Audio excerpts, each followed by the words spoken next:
Coming up, the Yankees and Astros use their pitching to carry them to wins. This is Locked On Now MLB.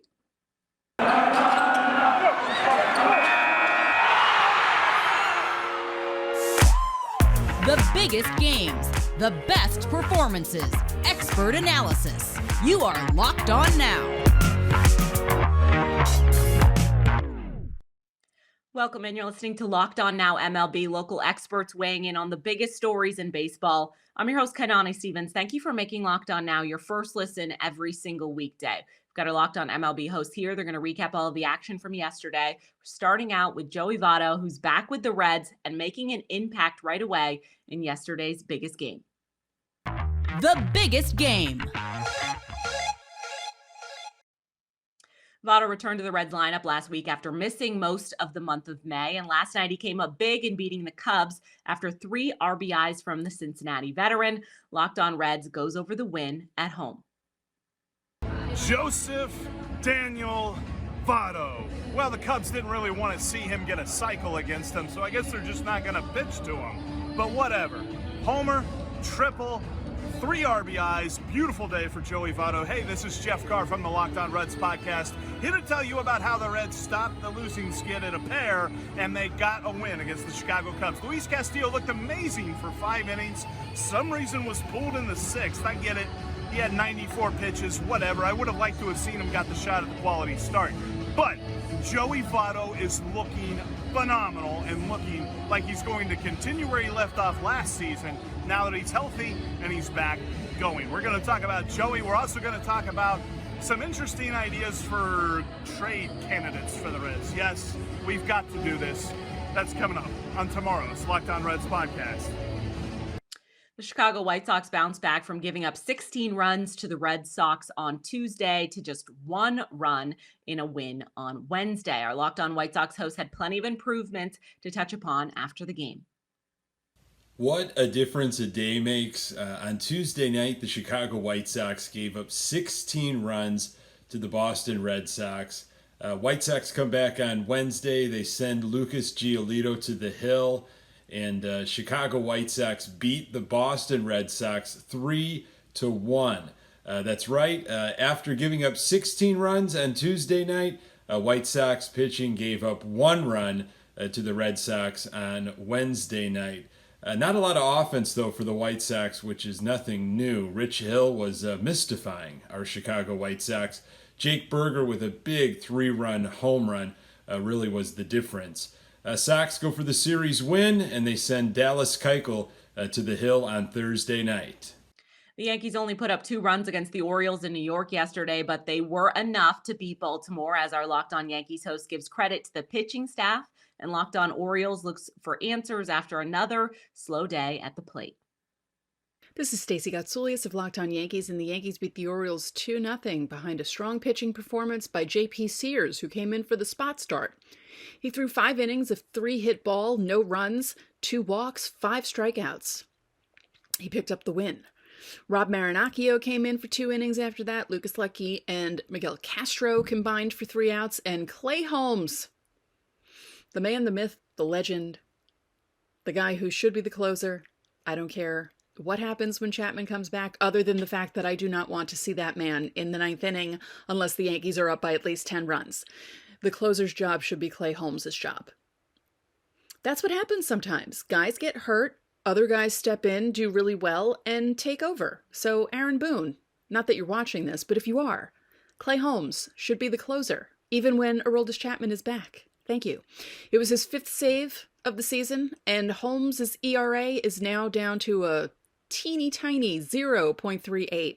I'll have a complete recap of this game and a preview of the 4-game series against the Rays, which starts on Thursday night in Tropicana Field. That's right, the Yankees are finally playing the Rays. I don't know what this schedule is about. Not a good offensive day for the Orioles in this one. They fall 2-0 to the New York Yankees on Wednesday night and drop the series. Connor Newcomb here, host of Locked On Orioles, and listen, the O's got a good day of pitching, 5 solid innings from Tyler Wells, 3 scoreless from the bullpen, but when you can only muster up 5 hits and you only have 3 hits through the first 8 innings against, really not the greatest of pitchers. I mean, obviously the Orioles saw Clay Holmes in the 9th, who was great, but Sears and a couple of no-name guys and Letke, and was not a good offensive showing for the Orioles in this one. They went 0 for 8 with runners in scoring position. Kind of took me back to the struggles from very early in the season for the O's as they dropped the series. But I'll have the entire game breakdown, recap, talk about what went wrong for the O's on Thursday's episode of the Locked On Orioles podcast. Coming up, the Pirates make a mad comeback late against the Rockies. This is Locked On Now MLB. Today's edition of Locked On Now is brought to you by Built Bar, the best tasting protein bars on the market. They're made with 100% real chocolate. They're low in fat, low in calories, but high in protein. And now they have new granola bars. If you want to check those out, they've got a couple of different flavors. You can head over to built.com, use our promo code LOCKED15 to get 15% off of your order. Just make sure you put in LOCKED15 for 15% off of your order at built.com. Welcome back to Locked On Now MLB. I'm Kainani Stevens. Thank you for making Locked On Now your first listen every single weekday. The Phillies have problems to solve after another loss as we continue our look around the league. Let's go around the league. The Phillies lost on the road yesterday, but it was the way the losses have been coming about that has our Locked On Phillies host questioning the people running things in Philadelphia. Another night, another disappointing loss for your Philadelphia Phillies. Connor Thomas, host of Locked On Phillies. I don't know what more to say about this team. The manager has no idea how to manage the bullpen and make changes and in-game adjustments and anything like this. The team defensively loses their minds, and they've had a hole in center field for years. They've had underwhelming bullpen for years. Over and over and over and over again, put faith in this team thinking something's going to be different because they spend more money and they bring in new big names and everything like that. And then it just doesn't gel on the field. And I don't know if they just, I don't know what it is, but I can tell you what it is with this team. They need some change for the sake of just making a change. And the easiest, most natural one to make is to move on from the manager. I don't know what else to say. You're not going to compete in the NL East without making a change. You're not going to make the playoffs for the first time in 10 years without making a change. And the change needs to come quickly if the Phillies want to stay in it. I'm tired of this team losing so often and killing momentum and everything. Do it. Make a difference. Make a change, Phillies, and bring someone else in. 2 runs was enough to push the Astros over the Guardians on Wednesday, thanks to Christian Javier's 9 strikeouts. Both of our Locked On Astros hosts were there and have the post-game recap. Hey guys, H.M. Wheelhouse here with Locked On Astros and Eric the Man Heisman. We just got back in the truck from a great victory at Minute Maid Park. It was great. The bats were not super hot, but Siri had 2 hits. Bregman added a hit late, and they did just enough to scratch across a win 2-1. Yeah, Christian Javier pitched 5 2/3 innings. He only allowed 3 hits, and he didn't allow any runs. He struck out 9 batters and only allowed one walk. It was a great overall pitching effort for the Astros, and they only allowed one run, and it was a great effort overall. Yeah, exactly. So Ryan Presley comes in and gets the save. So stay tuned in to Locked On Astros. We're your team every day. Bury me in the H. The Pittsburgh Pirates scored 8 runs in their final 3 at-bats and came back to beat the Colorado Rockies yesterday. Our Locked On Rockies host said losing this series to Pittsburgh would have been bad enough on its own. He goes over that and the collapse that led to the loss on Wednesday. Rock on Rockies fans. Paul Holden here from the Locked On Rockies podcast. Well, I left to go on a hike, and when I left, the Rockies were winning. I came back to find the Rockies have absolutely blown it. An embarrassing series loss in Pittsburgh. And for the bullpen to give up and have the runs explode like that at the end of the game is unacceptable. The Rockies simply can't lose to teams like the Pirates if they want to consider themselves serious contenders. It's a terrible look for the Rockies, and a bad stretch of baseball continues. 10 runs against a team that's terrible with runners in scoring position? Awful. The Rockies simply need to do much, much better. And Chris Bryant's back on the IL. I have very few positive things to say about the Rockies, but we'll break it all down here on Locked On Rockies. The Dodgers couldn't get a single run across in D.C. yesterday, and Locked On Dodgers tells you why the Nationals were able to shut out L.A. when the Dodgers lineup came out, I joked that it looked like a spring training lineup. Well, it hit kind of like a spring training lineup too.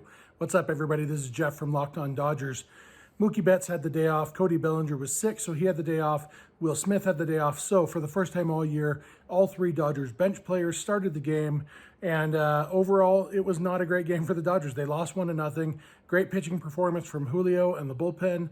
But unfortunately, the Dodgers went, I believe, 1 for 19 with runners on base, which isn't going to get the job done most days. They still had a chance. Will Smith pinch hitting in the 9th inning. Came up within a few feet of taking the lead. He came up with 2 runners on and hit the ball basically to the wall in right field, another 3 or 4 feet, and it's a go-ahead double.